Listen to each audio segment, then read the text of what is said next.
I know it's been quite a while since my last video. I just want to come out of the gates and say that still 82% of you guys aren't subscribed in the last 28 days. So if you're one of those people that aren't subscribed, please make sure you do. We've got some huge plans coming up in the future. Brought a lot of amazing gear to make these videos even better.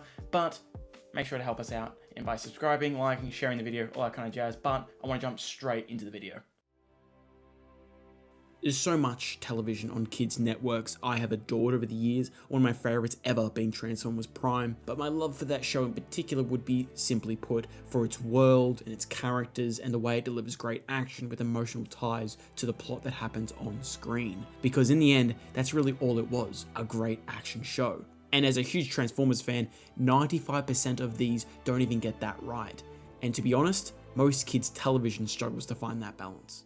But that can't be said for Korra and Avatar. Both of these shows don't settle for just being an action show, because if it did, I don't think 10 to 15 years later, people would still hold the show as dearly. No. Shows like Korra and definitely Avatar are huge moving dramas diving into huge ideas and battles over philosophy rarely seen on film, let alone Saturday morning cartoons. However, now with Netflix adding both shows to its library, a huge resurgence has come from it, sparking people like myself to check it out. Avatar has been setting records. It's astonishing on how amazing the numbers of people watching it are. It's been great fun being able to dive into hour-long debates with friends on the events of both shows. With so many videos on the topic of Korra, from a new fan's position, it's hard not to see the show as the sequel trilogy of the Avatar universe, with how it handles being a sequel set decades later, with characters from the old show appearing in minor roles. So, here we are today, with me talking about the exact moment, for me, that Korra switched from an annoying, pretentious character who had to proclaim that she was the Avatar all the time, to the character who I felt every punch for, whom every time they cried I felt emotion for, and by the final chime of the end credits in the last episode, I dearly missed. This is the moment Korra became outstanding. To explain Korra simply for people that don't know about the show, it's set 70 years after the events of Avatar: The Last Airbender, where the world is now recovering after the defeat of Fire Lord Ozai. After the death of Aang, a new Avatar is born. And the next in line is the Water Tribe. Two excited parents show off their child to the White Lotus. At first, they're doubtful to say the least, but as they soon see a toddler firebending, earthbending, and waterbending, showing they have a true prodigy on their hands. The show takes place in a pseudo 1920s London type setting. Now we get that all out of the way, I want to talk about how the video is going to be set out, because unlike Aang, I didn't like the character of Korra right off the bat. So to start off this analysis, I'm going to be going over the writing hurdles and stumbles she had, because some of them are a hindrance, yes, but others are the ground blocks into why she's such a powerfully written character. So, to start, with Season 1, its big bad was Aman, a revolutionist that started an uprising with non-benders of society with an equality movement. Now, out of the bloody gate, this is a huge topic to deal with in a kids show, straight away going hard into the politics of the world. Aman's group of the Equalists basically started riots and demanded that all benders be stamped out of society. The big thing with Aman is that he's voiced by Steve bloody Blum, so I instantly love that aspect. Just awesome voice.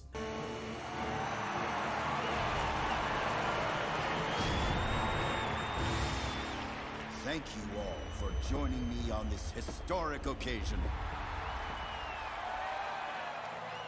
Aman is pretty interesting as a villain. What Legend of Korra does really well is tie its villains to an extreme ideal that seems good, but they go about it the completely wrong way.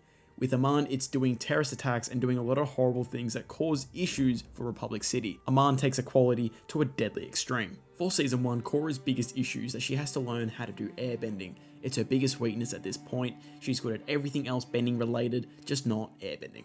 At first, it's kind of charming to see her try and fail, but unfortunately, unlike other stories within the Avatar universe, or stories that tell similar narratives to this, the thread kind of gets dropped. Aman is a pretty great example of a threat or antagonist that is so great on his own, but because he doesn't connect to our lead in an interesting way, it kind of falters.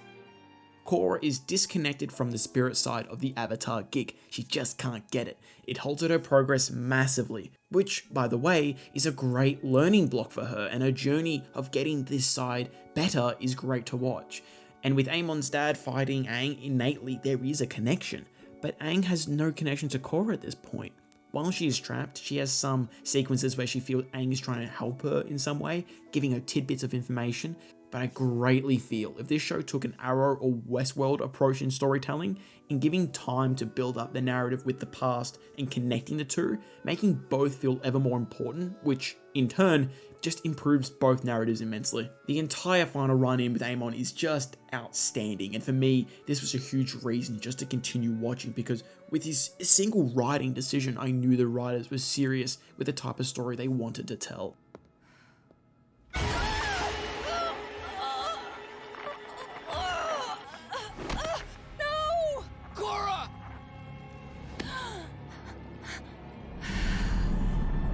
Everything with the way they handled this scene was just so good, even if some moments do come off as a bit of a Deus Ex.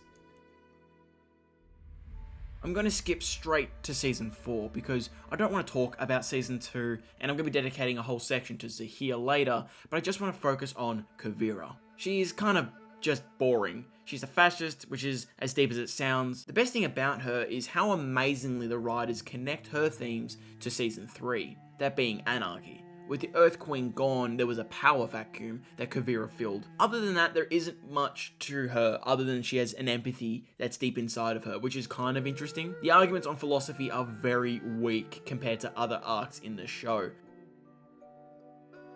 The show's turning point is going into Season 3, so the previous paragraph is a lot shorter because it's just a glorified nitpick at this point. But to sum up the villains, I just wish they targeted Korra more so, as in their ideals and problems they had in society had at least some relation to her. But the reason I love Zahir so much, he is directly tied to Korra through his anarchy angle of governments lead to control, and that takes away basic freedoms he deems so important. He's the antithesis of this concept of people in power, that true freedom is chaos. But this leads into what is very, very exciting, to the very exact moment when I look at everything that's presented to me, just blew me away. I'm going to break down the last scene of Season 3, and how this scene, and specifically one moment, changed my entire outlook on Korra.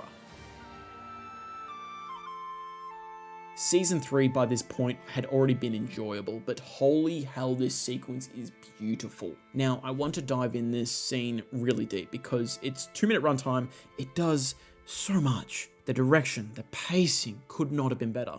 It sets up Season 4 perfectly. The voice acting, everything from the very beginning just shows Korra is different. We see her wheelchair bound, and her overall tone is way different from the 3 entire previous seasons worth of information.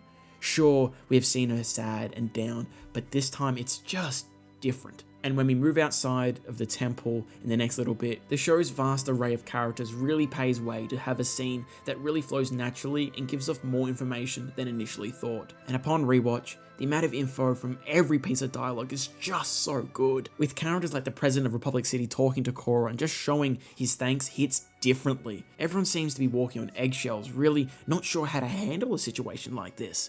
With characters like him being vocally against her work and efforts in the past. Just the shot of all the adult figures in her life all showing completely different body tone when she leaves just hits hard. She's not looking good. Neither would you if you'd gone through what she had. She'll be fine. She just needs time to heal. When the show isn't dealing with love triangles and dumb robot arcs, it's just so damn compelling. The whole Janora's inauguration scene just is so emotionally driven. The airbenders are going to restore the balance and peace, Tenzin says. Korra's mentor now bows to her, showing we will follow your footsteps. The season has been building to this moment. Janora deserves all the praise, and the scene really serves her well here. But of course, there is more subtext. As the music swells, we are swept away in the moment. The air sweeps and hits bells, and it keeps building and building. The climax of Season 1 had similar motifs playing, and the season ends on such a high note for the crew. Korra is smiling. Tenzin, a strong fatherly figure, tells her how proud of her he is. Really moving stuff. Season 2 Granted, wasn't as well executed, it's still setting up a season of things are beginning anew and looking up. She is talking at a press conference, giving a great speech of confidence, showing how from season 1 she's learned what it means to be an avatar, from all the abilities and how to fight, but season 2 is more on her actions and how it shapes everyone around her, and that she needs to be more than just this bridge that past avatars were. It shows character growth. The climax of season 3 is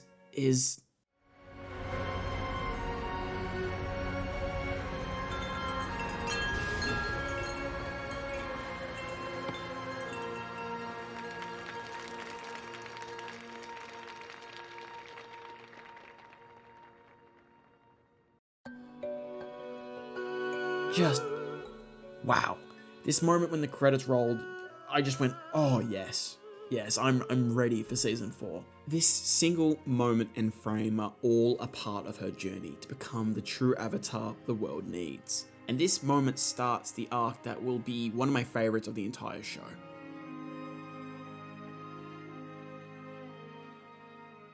Katara plays quite a small role, but is very pivotal in Korra's journey. We first see Korra in a fighting ring doing an earthbending competition. We see her with shorter hair and looks even more rugged. She is fighting more rigorously and looks more untamed. She fights more with emotion, more than ever before. She loses the fight bad. This wasn't just some champion fighter, it was just an earthbender in a ring. When we get to episode 2, Korra Alone, this personally is one of my favourite episodes in the entire show. Season 4 has a rather large time jump, and this episode basically dives into what happened in those 3 years between the gap of the seasons, showing she is still, even 3 years later, battling with losing to the fight with Zahir, and having PTSD, and every single moment of her life seems to be weighed down. That particular phrasing gets thrown around a lot, that she seems slower in fights. It's a great way to, 1, explain why she's losing to a lot of people she would normally beat, but to also deal with the idea that her mental state is also being weighed down.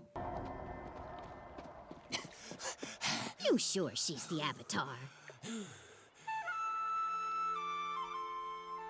With considering how important being spiritually sound and free is crucial to being the Avatar. It really shows how much this single moment, this event, has affected her. The therapy sessions with Katara are really a highlight for me. She was one of my favourite characters in Airbender, and to see her in a much more mature role and take is just great to see. Giving out great advice into regards of healing, Katara is the quote-unquote best healer in the land. From a first glance, it's so she's gonna go there, get healed a little bit, and then gets better. Back in the fight now, right?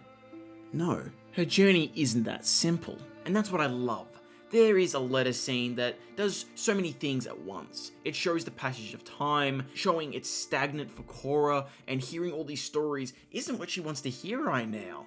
They deliver clever bits of exposition, which was kinda neat, but the big thing for me just is how emotional this whole sequence of events is. Watching Korra barely be able to take a step, crying for help, not being able to sleep, all of it is so well crafted. 6 months in and she still can't walk, all building to the scene where she finally breaks and yells at Katara. I know you're frustrated, but... Of course I'm frustrated! A crazy man poisoned me, and now I can't dress myself, or cook for myself, or do anything for myself. And this whole time, my friends have been off helping the world while I'm stuck with you, and you can't even heal me! So much instant regret. This isn't a character that comes across as entitled, no, but one that knows they have to get back out there. But on the surface, they physically can't. But mentally, they are so afraid. At first, Katara's message seems vague, but will come back to become a major theme in Korra's journey. To look at the past and not run away in fear, but to acknowledge it head on and grow from it, to find meaning in the suffering. And to perfectly counter Katara's teaching methods, we get Toph. I absolutely love that she comes back in full swing, being Korra's Yoda. From being the cripple in a pseudo-exile type situation, even if voluntary, in a swamp, while also being really short. Everything in these sequences is great. From Toph pulling up Earth to preemptively block Korra from hugging her, to her playful way of teasing the Avatar is just great. Also, this line is everything I needed. Pathetic. Of all the Avatars I've worked with, you're by far the worst. I know that's only one other avatar, but still. It's revealed that Korra has some metal still in her. Again, this is another shortcut. Surely this would just be an easy fix. Remove it and she can go back to normal. And having someone as brutally honest as Toph just makes these scenes like this write themselves. Powerful lines like, obviously you just want to keep the metal in there, dive deeper into maybe this isn't just a small hurdle. What if someone so powerful is just scared? Making Korra instantly more relatable. But it doesn't even have to be on that large of a scale. Each of us can look at situations we have been in that have been similar and that we've desperately wanted to achieve something, but we are so scared to commit. Or we are scared of the pain that can come from it failing. Whether it be rejection or failure, it all hurts still the same. Episode 4 shows that Korra isn't only carrying the metal around with her, she's also carrying every mistake she's ever made as the Avatar with her too. That fight is over. Release the fear. Everything about her connecting back to her spiritual self, her taking those first steps and opening herself up again, is all done so brilliantly. The music is bang fucking on, and I only wish this arc had lasted longer and had more time to flourish, because far out it is good. From the pacing to the way the camera flows, it's just perfection. Well done, Korra.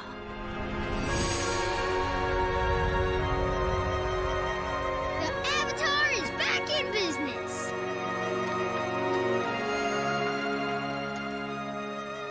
I feel so much lighter. Thank you so much for helping me. Now, I want to skip a little later into the season and talk about one of the other huge moments for Korra, as a kind of way to cap off everything in this discussion for her arc on season 4. Zahir was a perfect foe for Korra. Not only was everything about his motive and escape perfect, but the way his ideals and plan of evil ties directly into Korra. And how that affects her is also done as good as it possibly could.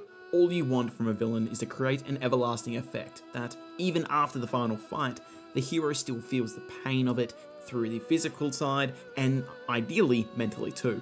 That this battle changed them, and on the other side, granted, every season of Korra has had a lesson to learn from and has grown, but this time it felt special. It felt the most nuanced and tied, smoothest out of all of her foes. But Zahir's appearance in season 4 was also god tier.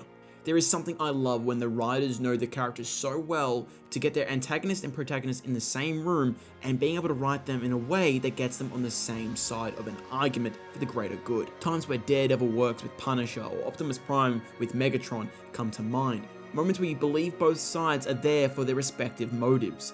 But when Korra does even better than those cases, are that it's not needing the extra muscle and fighting ability of their foe, it's the mind and spirit Korra needs help with. Korra is there to show that she isn't afraid of him anymore, which obviously is a lie. She's there because she is still haunted by the fears implanted by that battle with Zahir. The metal is out of her, but she still spiritually needs to be set free. Korra outright blaming Zahir, saying, "You ruined me," is very much what the audience thinks and what Korra would think in this situation. But we are now at her third mentor this season. She needs to learn one last thing before accepting what happened. She trusts Zahir and they go deep into the spirit world. She has to push past all the pain, the brutal memories of the poison and nearly suffocating, and not forget what happened, which is something she has tried to do this entire season, but actually accept the past. Learn from it and take it into your next battle. And this is something we can all look at and insert into our own lives. Do you think you're finally able to forget about what Zahir did to you? No. But I am finally able to accept what happened, and I think that's gonna make me stronger. I had no idea this video was going to be this bloody long, but the more and more I wrote, the more connected I got. I had to think harder, and it was just a really beautiful thing. I love being able to do things like this video essay because it helps me convey my feelings. Not just to you guys, but even for myself. When finishing Avatar, I felt like what now? It was really harsh and it was a massive drop off. I'm really happy that Korra not only exists, but as a protagonist in which I do connect with as well. It has given me the time to kind of breathe, like some fresh air, and realize how special this universe is. With stuff like Star Wars, I have lived in it for so long, almost feels like second nature for me. They keep adding to it and adding to it, but this was such a quick thing. 1 week, I have no idea who any of these people are, and then suddenly, not only am I connected, but I'm so deeply attached to so many characters. Originally, this video was meant to be short, like real fucking short, to the point. I like Korra as a lead, that's it. It was going to release before August 12th, but it kind of spiraled out of control, and I'm kind of glad. But I really hope you enjoyed this video. It was a joy to write this, and I hope I can continue making videos just like this in the future. Even if you disagree with my contention, I do hope it was fun to watch. But that is all for this video. You know how it goes. Please leave a like, share it, share it on Reddit, all the places that can get this seen by more people, and make sure to subscribe. Other than that, I hope you all have a lovely day, and I hope to see you guys in the next one.